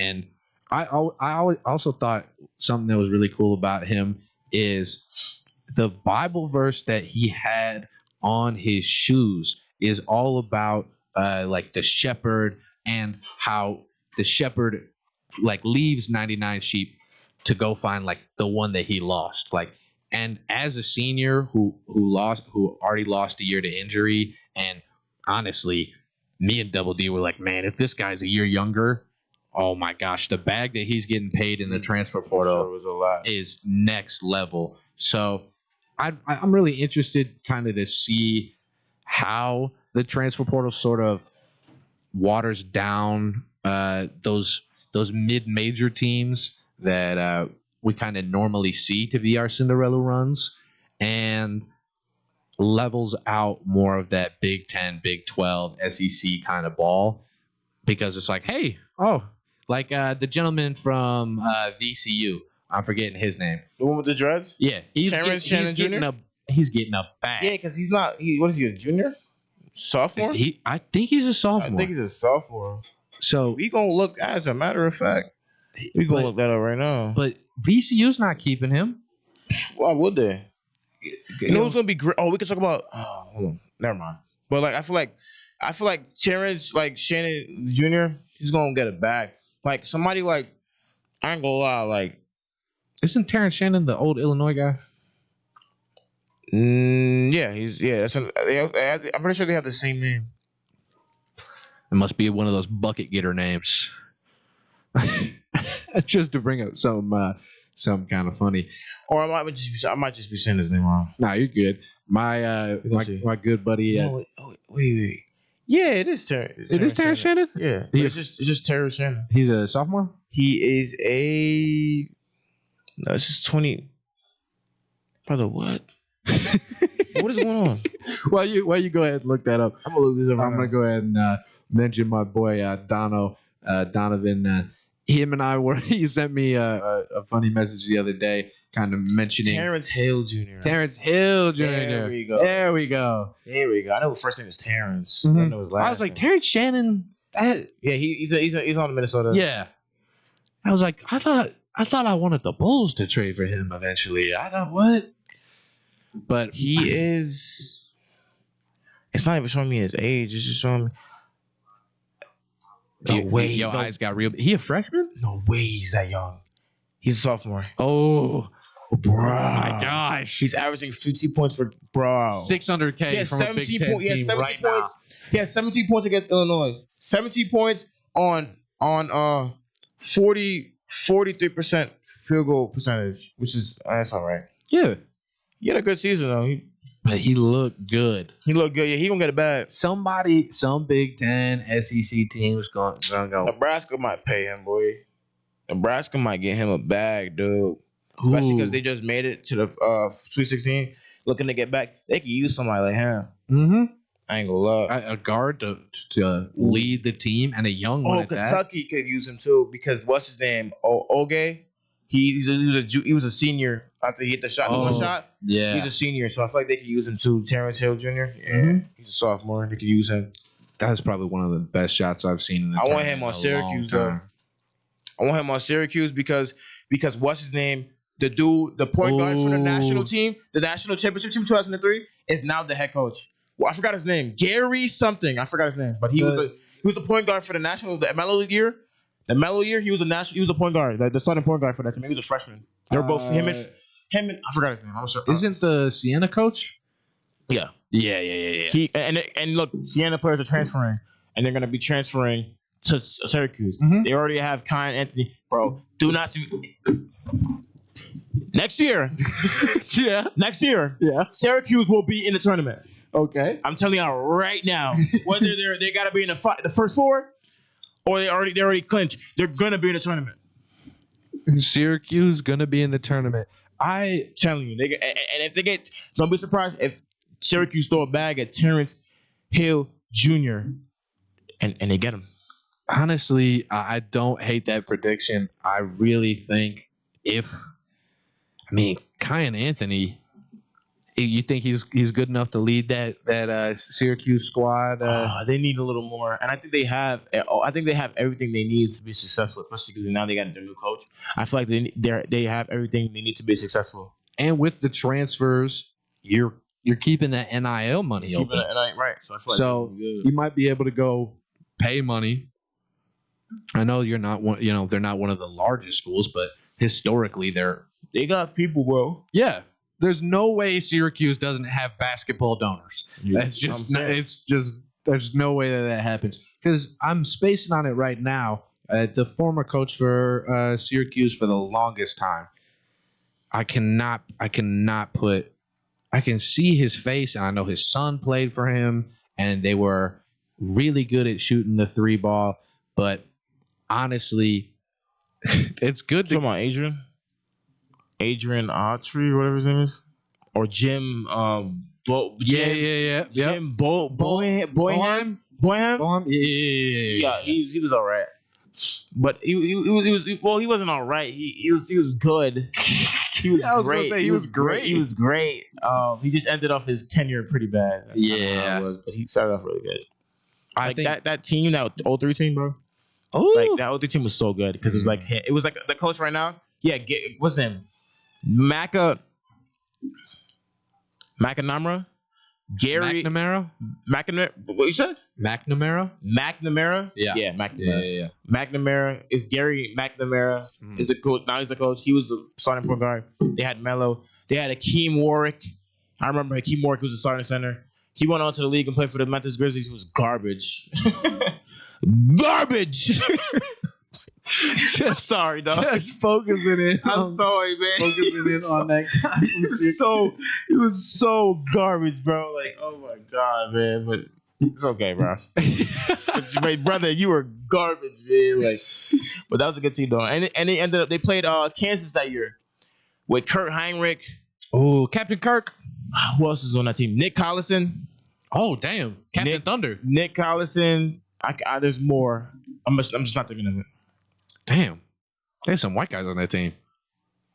And some shooters. Oh, my gosh. And teams who I thought should have won it. Like, we can go down the list of teams who you thought should have won it all, like, whatever year. I think, like, what comes to mind is UCLA in 2008. They should have beat Memphis and they should have beat Kansas. They had Russell. They had Kevin Love. Luke Mba Amute. You can say that one. Yeah. Because I know, because he gave me some problems in 2K. I know. He was giving me work. Darren Collison. And that's all I can remember right now. And then they ended up playing Memphis, obviously D Rose, Christopher Douglas Roberts, Christopher CDR? I forgot his name. Christopher something. He was on Memphis. I remember. Damn. I don't remember his full name. Christopher something. Now he was on Memphis. All that I remember. Douglas Roberts, right? Kind of get back on our Cinderella run. You saying Memphis over and over again, right? Kind of, sparked a little memory of mine because I was one of those guys that picked FAU to go unrealistically far, and then had my the fruits of my of my randomness pay off. Oh, that year? Yeah. When they lost to San Diego State? Yeah. Yeah, okay. San Diego State was also they're not really a Cinderella, but they were like that weird team that kind of went really far. They went to the Final Four and stuff like that. But it was the same with FAU, really. Like there was 2 teams where it was like, are you like nobody really expected you guys to be here. And the only reason I ended up picking FAU to go that far in the bracket is I listened to a lot of radio and podcasts, and a show that I like listening to. One of their hosts tuned in, and he was like, "Oh well, my mom lives close to FAU. Shout out the Golden Eagles or the Owls or whatever they're. I believe it's the Eagles." And I was like, I don't know why, but I believed him. And I was like, I know that I listened to the show for baseball. It was a baseball show, and he's going out and giving college basketball takes. And I was like, I don't know. It sounded like he was confident. Well, maybe let's go look into it. And then the more and more and more I looked into FAU, I was like, oh wait, they got a 7-footer, and they got size, and they got shooting. Like maybe they will beat these upcoming teams. But the first team that they had to go against was the oldest team in the tournament when Penny Hardaway was Memphis. Yeah, Penny Hardaway was running around with Memphis. Memphis is they disappoint me, dog. Haven't been much since a certain Chicago Bull was playing for him. I wonder. Rose. I wonder. And I remember when they had James Watson. James Wiseman. Oh man, what a garbage! Why? Think of like SpongeBob's breath, like when he was breathing on like the Fred. No, that's exactly what I think of. Like James Wiseman, man, you garbage. Man, you garbage, boy. Just to kind of give a little update on the games that are going on right now. Nebraska is up 3 at the half on Iowa, and we got a completely tie game here in Texas versus Purdue in the second half. So it looks to be some good college hoops down the stretch for us Texas today. might get it done, bro. Yeah, I think with what I'm seeing, they're playing with a lot of physicality. They're shooting the 3 ball really, really well, and they just can't. Braden Smith can't seem to find the bottom of the hoop right now. And I'm really just seeing all of my predictions just kind of come to light all in one go, because if it's not going to be Braden Smith and it's not going to be Kaufman-Wren, and I mean, Texas is playing trap anytime either of these guys get the ball, and it is just, they're suffocating. There's no other way to put it. They're making Purdue play even slower. Hey, beat this 3-man trap. Oh, what, are you going to kick it to the guy in the corner? You trust that guy in the corner? And realistically, nobody showed up for them so far. Texas just hit a 3 to go up 4. And I just think that it's going to be hard sledding. I don't think Purdue's one of those teams that gets hot out of nowhere, you know, in the Big Ten especially. I think really the only Big Ten teams that can get that hot, I think, are Nebraska and Illinois. And then I guess I'll throw Iowa in there as well. I think Iowa can get crazy hot. I don't think Michigan State really gets hot. I just think they're consistent. I think they're beyond kind of those March Madness jitters. I think Izzo coaches so well and kind of puts that mindset correctly within his team that every year that we make it into the tournament, we go, oh, March. Well, it's time for Izzo. Izzo is a Mike Tomlin that's successful in the that's such a great comparison. He's like Mike Tomlin, because how much championships does Mike Tomlin have, bro? One. See? Tomlin only has 1. And that was in 2000. Who was on that 2000 team? Was it Darius Miles and for Michigan State? Was it like what's his name? Something Cleavis. Meetus Cleavis, something like that? I don't even know his first name. Cleavis. His last name was Cleavis though. Darius Miles Cleavis. Was that the squad? Quentin Richardson, is that the squad? I know they beat Florida in 2000, I think it was. All right, we gotta do this research. Yeah, it's one of those where you go, and time to look up Michigan State versus Florida men's basketball. You're like, oh, who was on that team? Honestly, I just really think Cleavis. Forgot his first name though. Mattine Cleavis. Yeah. Mattine Cleavis was there. AJ Granger was there. I'm trying to remember who that is. I know who Morris Peterson. Mo Pete. Yeah, I know who that is. Shout out Mo Pete. Roster. I'm trying to get the roster. Who else was on that team? Jason Richardson.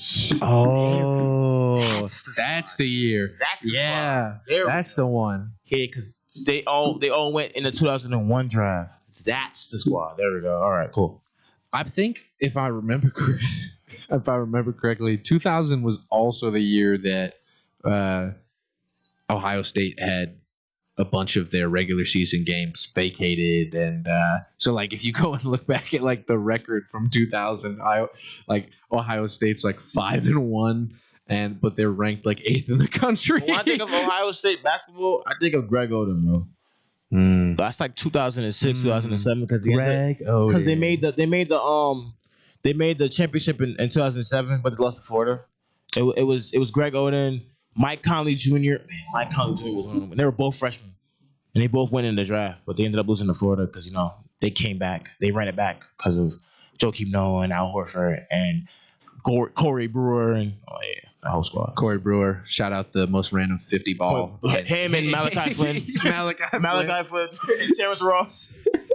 And Sadiq Bey. Sadiq Bey, too. Oh, my gosh. I forgot about the Sadiq Bey 50 ball. But when we come back, we're kind of just going to relax, sit back, watch some March Madness, kind of chat with everybody that is sitting here, and really continue with our March Madness. Just kind of break down the games that are going on right now and what we're seeing so far. But we will be right back with you after this break. Thank you for watching the fifth quarter here from SportsTownChicago.com. He's right there. It's the bottom of the seventh inning. The last chance to order beer. But we didn't come here to drink beer. We came here to win this ball game. Chicago's so lucky. SportsTownChicago.com. 1, 2, 3 into the 4. Pizza at your house and you can get it at the store. Uh-oh, here we go. Chicagoland area. Little Caesars is heating up for the summer. Try our new Crazy Puffs, $3.99. Walk-in or delivery. 7 days a week. 4 p.m. to 8 p.m. Filled with cheesy mozzarella, pepperoni, pizza sauce, buttery, garlic flavored drizzle, Italian herb and Parmesan seasoning, deep dish Detroit style pizza, $7.99. Super cheesy bread, $5.99. Hot and ready combo, $12.99. And for your daily deals, go to LitCaesars.com. Oh, Little Caesars, with our crazy puffs and cheesy dreams, you light up my soul with your pepperoni schemes. With every slice we share, with every moment we did in this piece of love affair, so you didn't hear that just here. You don't want to miss out on these delicious deals. Visit your Chicagoland area Little Caesars today. Cheese, cheese, cheese. Nobody does food better than our friends south of the border. If you're looking for delicious, authentic Mexican food in Chicagoland's backyard, check out the Topos restaurant. Try their quesadillas, burritos, or my favorite, the 3-taco combo with steak and extra chipotle salsa. Muy caliente. Even have breakfast for early risers. Topos is the highest rated Mexican restaurant in Naperville on Yelp. Once you try it, you'll understand why. Visit toposnaperville.com for their menu, special offers, and online ordering on Grubhub. Pickup or delivery. Topos Restaurant. Open nightly until 8:30. Closed on Sundays. Located next to the Jewel on Aurora Avenue in Naperville. Experience fresh, homemade Mexican at the Topos Restaurant. I got an affordable family-owned restaurant for you that won't cost you an arm and a leg. It's Goodies in River Grove. My Goodies order never changes. A gyros, not a gyro. Smother it in sauce and hot fries on the side for less than $9. If I'm really starved, I'll add a chicken kebab to my order. Looking for more? Try a juicy cheeseburger, Chicago-style hot dogs, or a toasty corned beef meal. I can walk in 7 days a week, dine with my family, or call 708-583-1700. Pick it up and enjoy it at home. Can't stop in? Not a problem. Goodies delivers through Grubhub, DoorDash, and Seamless. Goodies is located at Cumberland, Belmont, River Grove. Goodies bring authentic Greek food to the Chicago. It's the summer of coffee at Dunkin' Donuts. To reach peak summer mode, you need your summer coffee, like a smooth new s'mores frozen Dunkin' coffee, a refreshing butter pecan iced coffee, or a sweet coconut cream pie cold brew. What could be better than iced frozen coffee on a hot summer day? Nothing. Dunkin' Donuts has all your favorite flavors this summer. So come enjoy the summer of coffee and keep cool out there, kids. America runs on Dunkin'. Price and participation may vary. Limited time offer. Looking for a great bargain? Want to find cool collectibles? Need to get fresh fruit and vegetables for the family? Come on down to Swap-O-Rama. 3 great locations, 42nd and Ashland in Chicago, Melrose Park in Ulsan, with hundreds of indoor and outdoor vendors selling clothing, tools, electronics, and much, much more. Have stuff for sale? Become a Swap-O-Rama vendor and turn your hidden treasure into cash. Visit their website for market days, hours, and vendor information. Go to swap-o-rama.com. Swap-O-Rama, the first name in flea markets. Back to your home for sports. Here's your SportsTownChicago.com. It is 7:43. I am Andrew DeBrooker with your SportsTownChicago.com update, powered by the Illinois Media School. If interested in a career in media, go to BeOnAir.com. Illinois offensive coordinator Barry Looney Jr. received a new 3-year, $4.3 million deal that makes him the highest paid assistant in team's history. Top Blackhawks prospect Anton Frondell made his debut for the Blackhawks on Tuesday, recording his first career assist in a 4-3 win over the New York Islanders. Chicago Bulls bounced back nicely Wednesday, beating the Houston Rockets 132-124 at home. They will head to Philadelphia to play the 76ers tonight. And some breaking news, the Chicago Cubs have extended second baseman Nico Horner. This has been your SportsTownChicago.com update, brought to you by Illinois Media School. If interested in a career in media, go to beonair.com.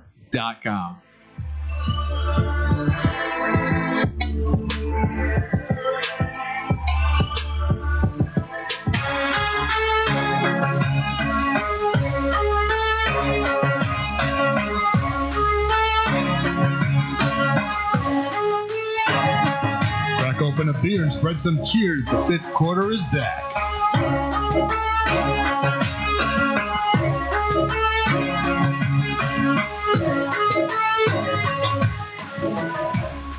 And welcome back, everybody, to the fifth quarter. I am your host, Andrew DeBrooker, and we have been talking March Madness on this nice, long 2-hour show where me and Josh here have been talking up a storm, giving you all of our predictions based off of the games going on right now, giving you updates. Right now, Texas is up 1 point on Purdue with about 12 minutes to go. Nebraska up at half.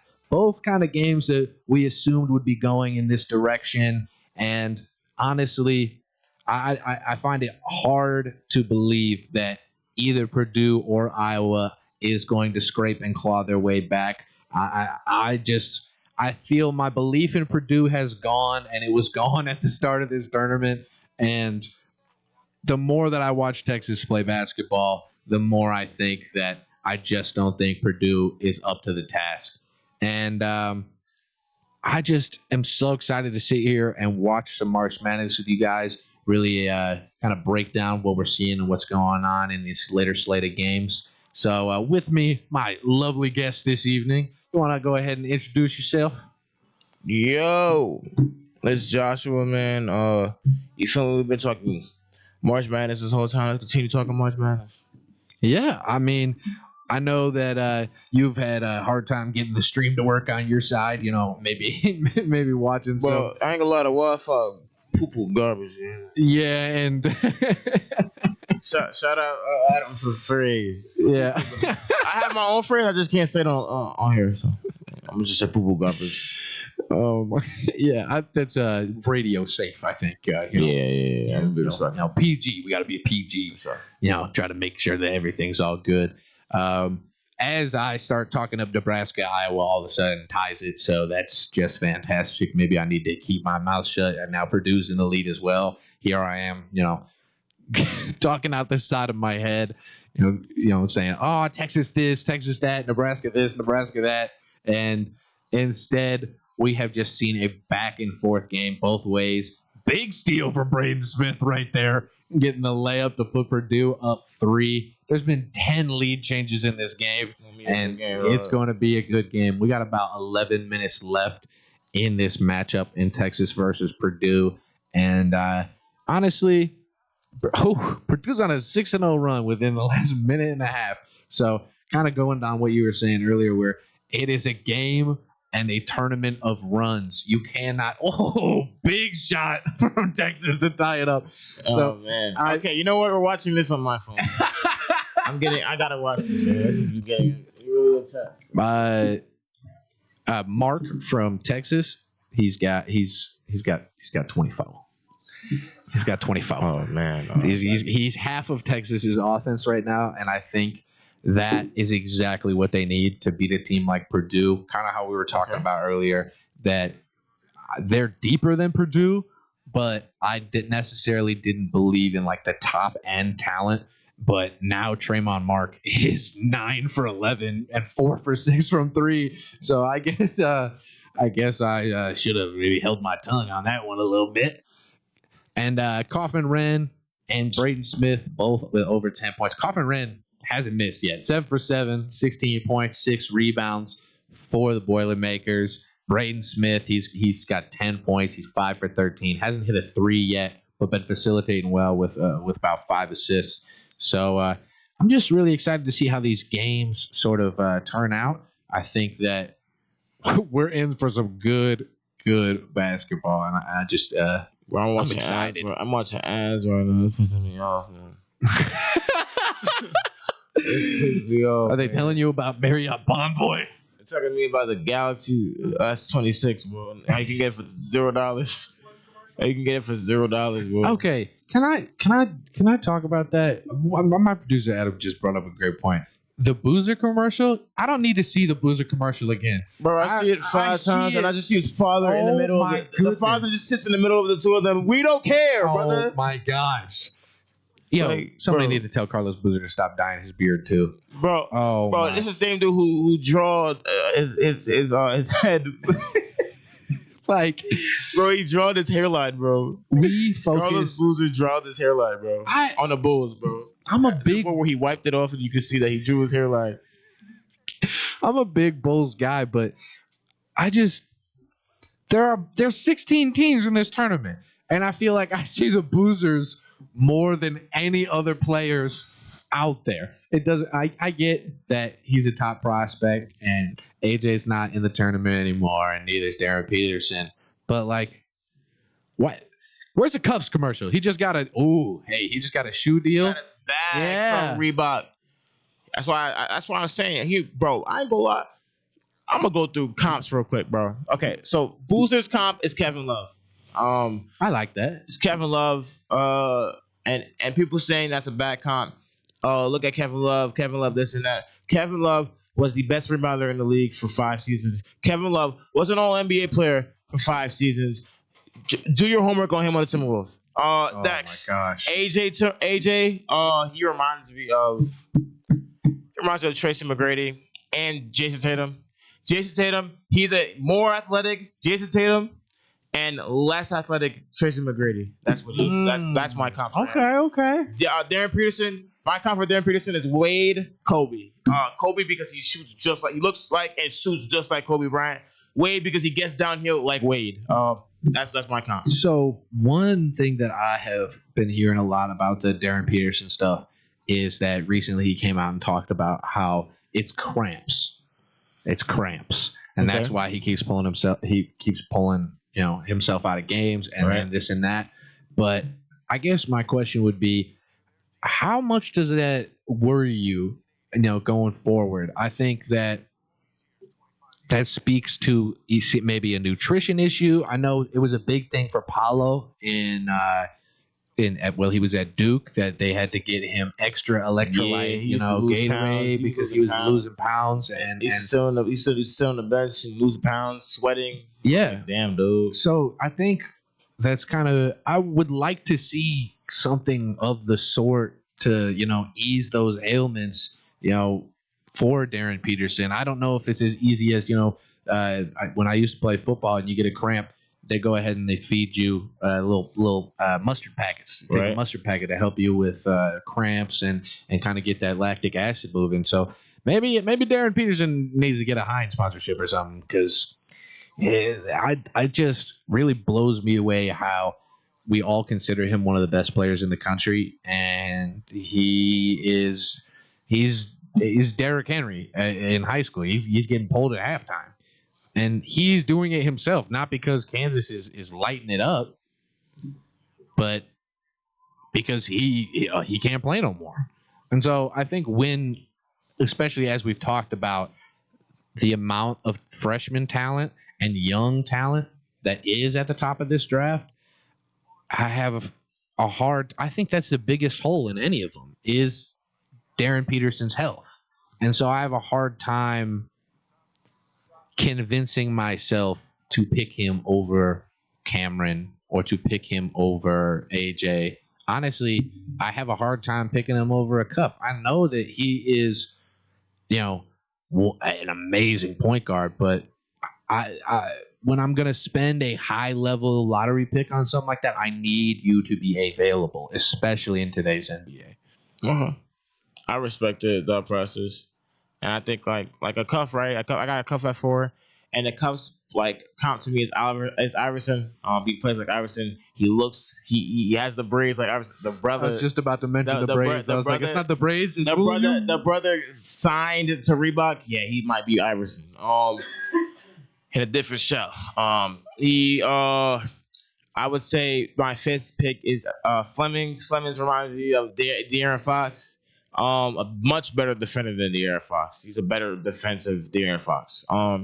6, I would go Keaton Wagler. Keaton Wagler. I would say AR, Halliburton, and a little bit. He's a less defensive Derek White. He has a very high IQ basketball player, and he can play make like Tyrese Halliburton. My 7th overall is Caleb Wilson. Caleb Wilson, people were saying is Jermaine O'Neal. No, he's not. He is Blake Griffin and Scotty Barnes. That is my comp for him. Scotty, he is a less athletic Blake and a more athletic Scotty. Okay, I can respect that. 8 would be Nate Ament. Nate Ament is, again, Ricochet. Dog. He's a Ricochet and Kevin Durant type of player. My 9th is Mikael Brown Jr. Mikael Brown Jr. reminds me of Damian Leonard because of his shot making ability, and he's a very high Q. He has very elite playmaking for his size. He's a Steve Nash, Damian Leonard type player. 10th is Thomas Hoff for me. Thomas reminds me of a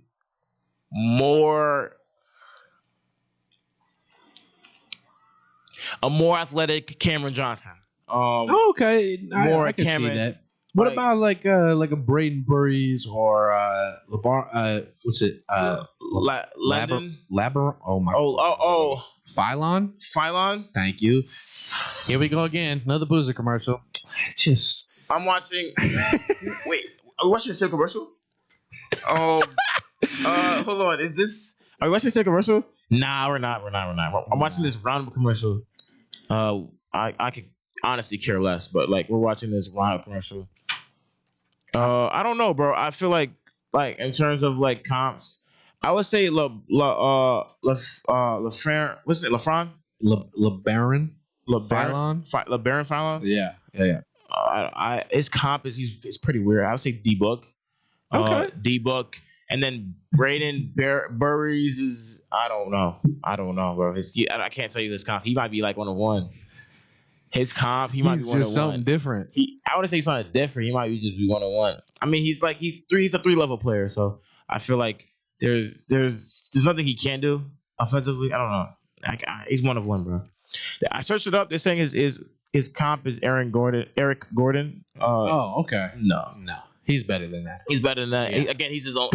That's the only comp I see for him. Yeah, he's his own. Yeah, he's his own comp. He's a weird sort of like player because he's player. 6'4", but he's not as heavy as you'd imagine him to be. So Right. like maybe you end up having him play the 1 or you have him play the 2. It's very interesting on like how he's going to fit into an NBA level scheme. I think he might need to put a few pounds on him for me to feel more comfortable with him just at the next level. But like you said, there's no chance that Eric Gordon. They said That's Eric crazy. Gordon. That's why I was like, he has his own comp. Yeah. Like he has his own comp. No, bro. he's better than that. I'm trying to see what he got for LeBron. They said his comp is DeJounte Murray. No, brother. No, brother. He's not on the because I think the biggest hole in Phylon's game is defense. That's what I was just about And to DeJounte say. Murray is a great. What? The brother was a great defender on Spurs. Yeah. I would say he's just. I say he's more of a D-Book type of player. He has a D-Book back to me. He's a 6'4" shooting. To me, he's a shooting guard. He's a better shooting guard, but I don't think he should play but the he's 1. He's a little smaller. That they might put him at the 1 because of just the size nowadays. So Yeah, maybe he'll be perfect on the Pistons. I'll be real with you, man. Oh, there you go. Put him on the Pistons. A little Jaden Ivey replacement. Yeah, because Jaden Ivey, man, he could have been so much better. It was just injury prone, like health for him, honestly. What you think about Yaxel Lenenborg out of Michigan? I think his comparison. I think he's gonna be a role player in the league. I ain't gonna lie. I don't see him nothing being more than nothing than a role player. I would say probably Kyle Anderson. And it sounds crazy to me, but I think it might be maybe Kyle Anderson. Just like this elite role player, like OG. Oh, okay. Like an OG All right, type I can of player. take like a OG. OG. Yeah. Like he's gonna be like one of those. I don't see him being like nothing. He could be an all-star he's like probably 1 year. I would say OG. He gives off OG vibes. Yeah, I think realistically, that's why I like him at the next level, because I think he's not going to do anything to mess it up. Right. Like, I think he's beyond efficient. I think he's big. He plays defense. He hustles well. And I think with the amount of talent that's around him at Michigan, that he has learned to pass incredibly well. Right. So I really feel that if he can land on a team with some pieces and just kind of be that extra sort of guy, and realistically, if he gets picked at like 12, or later, he could end up on a team where he could get some really good minutes.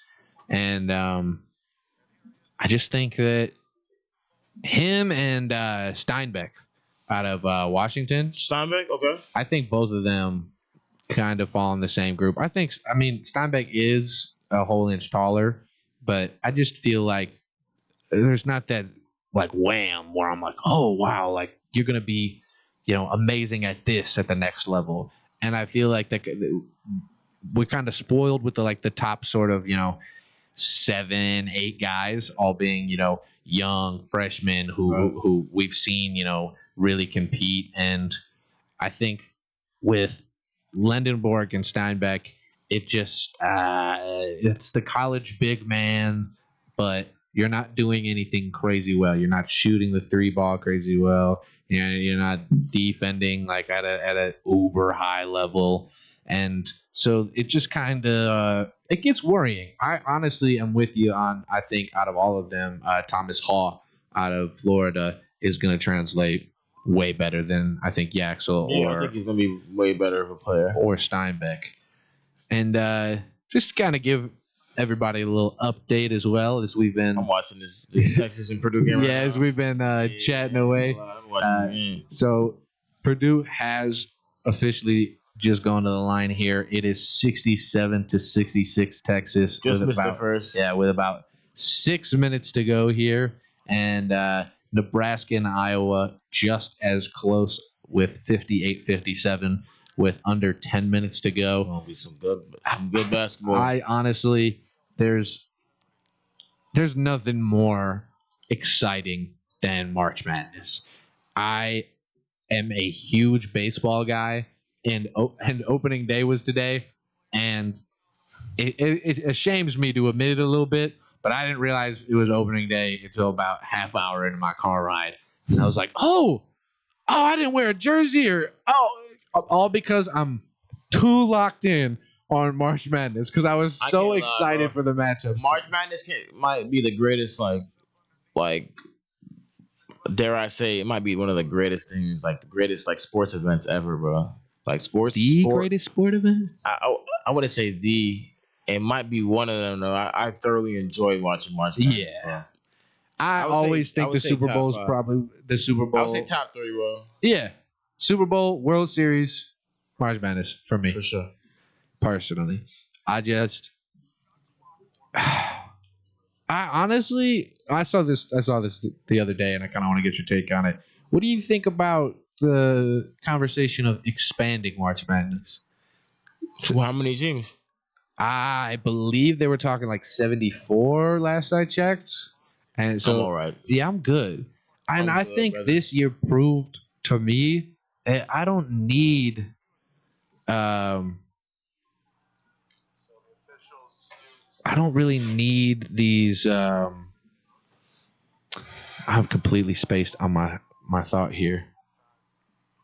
Help me out. What was going on? You were talking about like the expansion of like. Yeah, I don't need the extra teams. Like I don't need Auburn or like a SMU or these teams that are outside of like an Indiana. Yeah, I don't need them in the tournament.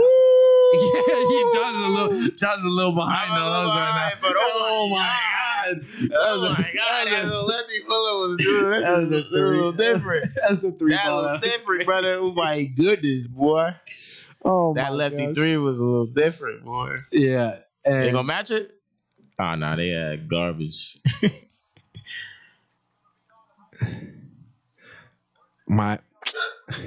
Sorry, I got a little distracted because my family's out here. Who's watching March Madness not at home? Who else? Who do you think? Who else? Who's your one son that needs to talk sports on a constant basis? What's going on here? I'm fighting my own family to get the stream to this game. But honestly, I don't need them because think of a Miami, Ohio. Bro, they got put to rest in the most sickening. They couldn't hit a shot. They were airballing. Man, that was a really bad game, bro. But they're out of every team who went undefeated in the regular season, they're the worst. Because Kentucky was better than them, Gonzaga was better than them, and even Wichita State with Fred Van Vliet and Ron Baker was better than them. Game. So yeah, I think I don't buy into the This is kind of the same thing with the college football playoff and things of that nature.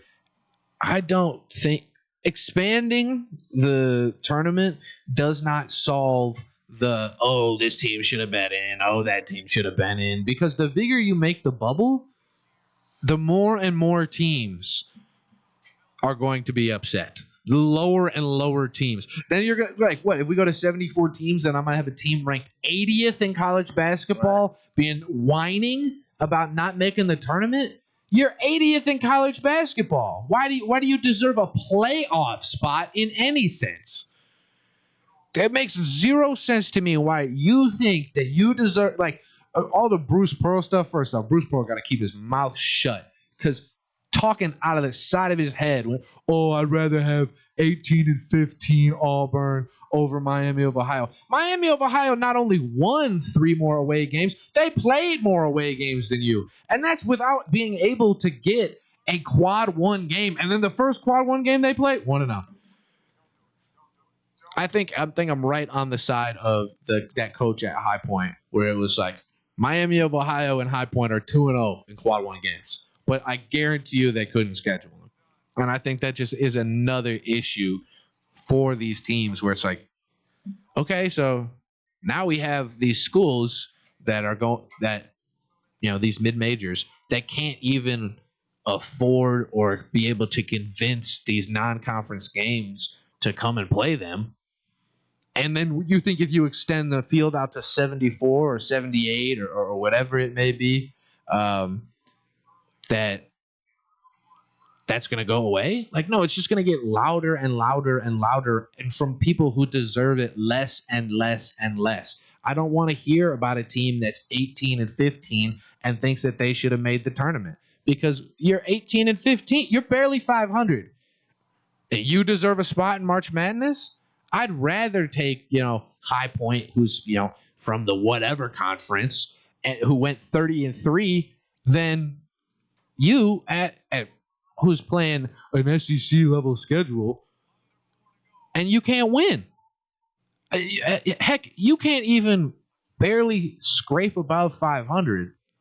So I really hate the idea of expansion in the March Madness tournament. March Madness is fine. Leave it alone. Keep the playing games. Keep doing our bracketology. Keep making sure that everything is going to run, swiftly. I think even if the Cinderella is dead, March Madness will be exciting. And I think, I think you'd be silly to say this year, even with no Cinderellas, that March Madness wasn't exciting.